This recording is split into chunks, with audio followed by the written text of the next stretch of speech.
अस्सलाम वालेकुम फ्रेंड्स, आज जो हमारा टॉपिक है हमने चैप्टर नंबर 5 एक्सरसाइज 5.4 सॉल्व करनी है जो कि अकाउंटिंग फॉर मर्चेंटाइजिंग ऑपरेशंस। इससे पहले हमने अपनी एक्सरसाइज 5.2 देखी थी और एक्सरसाइज 5.1 सॉल्व की थी। उससे पहले हमने अपने क्विक स्टडी सॉल्व की थी और कुछ परचेजेस और सेल्स के रूल्स सीखे थे जो हमें इन एंट्रीज़ में हेल्पफुल होते हैं। तो अगर आपने प्रीवियस वीडियोज़ नहीं देखे तो मेरे चैनल पर जाएँ, आपको प्ले लिस्ट मिल जाएगी अकाउंटिंग फॉर मर्चेंटाइजिंग या फाइनेंशियल अकाउंटिंग चैप्टर 5 के नेम से। और इसी तरह हमने अपने चैप्टर 2, 3, 4 इनके भी अपने प्रीवियस वीडियोस में डिस्कस किए थे। आज हम चलते हैं अपनी एक्सरसाइज 5.4 की तरफ। तो आपने पेज नंबर 207 खोल लेना है। हम क्वेश्चन पढ़ते हैं। एक्सरसाइज 5.4 है, तो इसमें कहा हुआ spare parts are organised on the May 1, 2005 and made its the first purchase of merchandise on May 3। Spare parts उन्होंने ऑर्गेनाइज किए हैं और फर्स्ट परचेज किए मर्चेंटाइज May 3 को। उसके बाद उन्होंने कहा हुआ the purchase was for 1000 units at a price of 10 per unit. अब उन्होंने परचेज किए हैं 1000 यूनिट, उसकी प्राइस क्या है, पर यूनिट की प्राइस क्या है, 10 है, और 1000 यूनिट्स उन्होंने क्या किए हैं, परचेज किए हैं। On May 5 spare parts sold 600 of the units for 14 per unit. अब उन्होंने सोल्ड किए हैं स्पेयर पार्ट्स 600 यूनिट्स और 14 पर unit to the Desto company. अब उन्होंने सोल्ड किसको किए हैं, डेस्टो कंपनी को किए हैं। अब वो क्या कहते हैं, terms of the sale were 2/10 and 60। Prepare the entries for the spare parts to record the May 5 sale. तो अब हमने May 5 की सेल की हमने क्या करना है, एंट्री पास करनी है। तो सिंपली हमने क्या करना है, सबसे पहले हमने May 5 जो हमारी डेट दी हुई है इसमें हमने क्या करना है, अपनी सेल की एंट्री पास करनी है। तो सिंपली हमने अपनी एंट्री पास कर दी है। जो हमारी सेल वाली एंट्री होती है, अकाउंट रिसीवेबल और सेल्स, जो हमने सेल्स किए थे वो हमारे 600 यूनिट से और पर यूनिट कितना था, 14 था। तो हमने 600 × 14 कर दिया और 8400 हमारे पास क्या आ गया, अकाउंट रिसीवेबल और सेल्स। तो हमने देखना होता है इसमें हमारे पास क्योंकि जब हम सेल्स की बात करते हैं तो उसमें कॉस्ट वैल्यू भी आ जाती है। ये हमारे पास सेल वैल्यू की थी, ये हमारे पास कॉस्ट वैल्यू की होगी। जिससे जब हम कोई चीज़ सेल कर देते हैं तो जो हमारी परचेज़ वाली होती है वो हमारी क्या बन जाती है, कॉस्ट बन जाती है।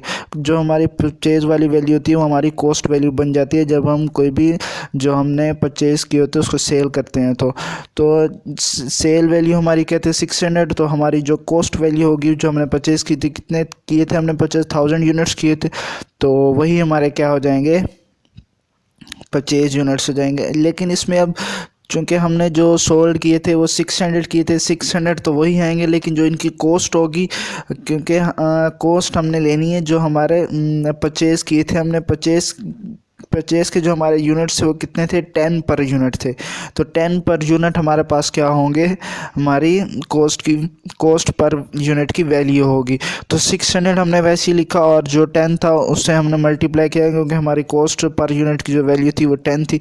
तो 600 आ गया, 6000 आ गया। तो CGS और मर्चेंटाइज इन्वेंट्री हमने अपनी वैल्यूज़ लिख लिया। अब उसके बाद हमें जो कहा गया था कि following separate transactions A through C using a perpetual inventory system. इसमें भी हमने क्या करना है, सेल्स की वैल्यूज़ हमने अपनी सेल्स की एंट्रीज रिकॉर्ड करनी है।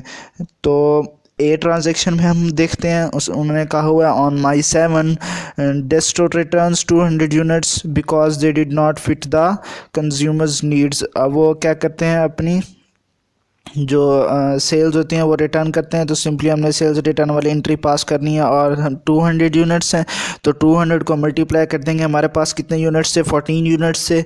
ऊपर क्वेश्चन में जाके देखेंगे May 5 में कितने यूनिट्स हैं, हमारे पास 14 यूनिट। तो इन दोनों को मल्टीप्लाई करेंगे तो हमारे पास क्या आ जाएगा, 2800। चूँकि अब हमारे पास जब हमने सोल्ड किए तो हमारे पास जो परचेज वाली वैल्यू थी वो हमारी क्या बन गई थी, वो हमारी क्या बन गई थी, वो हमारी कॉस्ट वैल्यू बन गई थी। तो कॉस्ट वैल्यू जिस तरह हमने ऊपर अपने क्वेश्चन में CGS मर्चेंटाइज इन्वेंट्री किया था, इसी एंट्री को हम उल्ट कर देंगे। तो जब ऊपर CGS मर्चेंटाइज इन्वेंट्री था, यहाँ पे मर्चेंटाइज इन्वेंट्री CGS कर देना है, क्योंकि जब हम सेल्स रिटर्न करते हैं तो सेल्स वाली एंट्री भी हमारे पास उल्ट हो जाती है। तो सिंपली हमने क्या करना है, 200 × 10 कर देने हैं। जो हमने अपने यूनिट्स रिटर्न किए थे उसी को, वही यूनिट 200 यूनिट से हमने 10 को मल्टीप्लाई कर देना है, तो हमारे पास क्या आ जाएगा 2000। उसके बाद हम अपनी बी ट्रांजैक्शन देखते हैं। बी ट्रांजैक्शन में उन्होंने क्या कहा हुआ है, बी ट्रांजैक्शन में वो कहते हैं on May 8 Desto discovers that 50 units are damaged. 50 units उन्होंने क्या है, डैमेज हैं, but of the some use, लेकिन वो यूज़ भी कर रहे हैं, therefore keeps the units. वो कहते हैं कि भाई 50 यूनिट्स जो हैं उन्होंने डिस्कवर किए कि डैमेज भी थे, लेकिन वो यूज़ भी कर रहे थे, तो उन्होंने अपने जो ये 50 यूनिट से वो रिटर्न नहीं किए, मतलब कीप्स द यूनिट अपने पास ही रखे। तो spare unit sends spare parts send Desto to a credit memorandum for 300 to compensate for the damage. अब उन्होंने क्या क्रेडिट मेमोरेंडम उनको दे दिया 300 का, जो डैमेज था उसके लिए। तो वही हमने करना है अपनी मतलब सेल्स रिटर्न, वही वाली हमने एंट्री पास करनी है इसमें।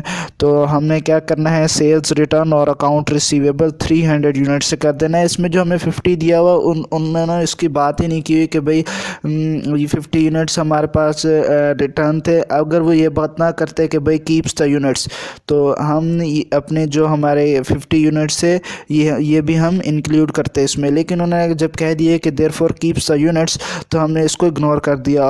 अब उन्होंने क्या किए कि क्रेडिट मेमोरेंडम दे दिए 300 यूनिट्स का, जो हमारे पास डैमेज था उसको कंपनसेट करने के लिए।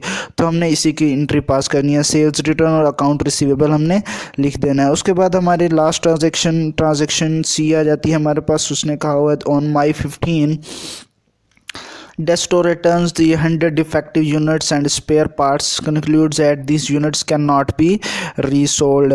अब वो क्या कहते हैं कि डेस्टो ने क्या किया है, 100 यूनिट्स जो डिफेक्टिव थे वो and spare parts, concludes that these units cannot be resold। अब उन्होंने कंक्लूड किया कि ये जो यूनिट्स हैं हमारे पास ये रीसोल्ड नहीं हो सकते। तो 100 यूनिट्स से, और इनका रेट क्या था हमारे पास 14 था, तो हमने 100 × 14 कर दिया, तो हमारे पास क्या आ गया, तो हमने वही जो हमारी सेल्स रिटर्न वाली एंट्री थी वही हमने पास कर दी।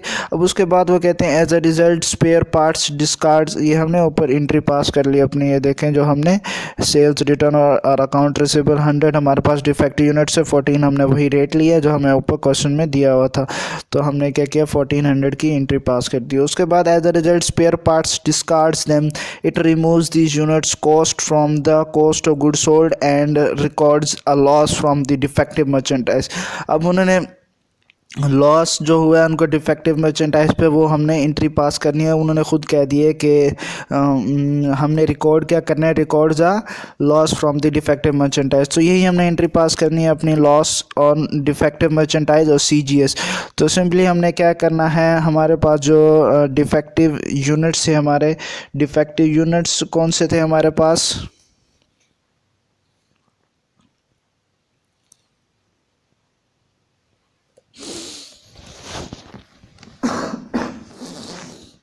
वही हमने यहाँ लिखना है। और उनको जो हमारी कॉस्ट की वैल्यू थी, हमारी कॉस्ट की वैल्यू क्या थी, जो हमने परचेज़ किए थे, ऊपर जो क्वेश्चन है स्टार्टिंग में जो हमें दिए हुए थे 10 पर यूनिट, वही हमने क्या करना है 10 से मल्टीप्लाई करना है, तो 1000 हमारे पास आ जाएंगे। हमारे के 1000 हमारे पास कौन से यूनिट होंगे, डिफेक्टिव गुड्स होंगे हमारे पास। और इसकी जो एंट्री होगी लॉस ऑन डिफेक्टिव गुड्स और CGS, ये हमने एंट्री पास कर देनी है। होप सो ये बात आपको समझ में आ गई होगी। नेक्स्ट लेक्चर में हम इंशाल्लाह अपनी एक्सरसाइज 5.5 डिस्कस करेंगे। तो अगर आप चैनल पर नहीं हो तो चैनल को सब्सक्राइब कर दें और वीडियो को लाइक कर दें और बेल नोटिफिकेशन को ऑन कर दें ताकि आपको आने वाली हर नई वीडियो की नोटिफिकेशन मिल सके। Thanks for watching.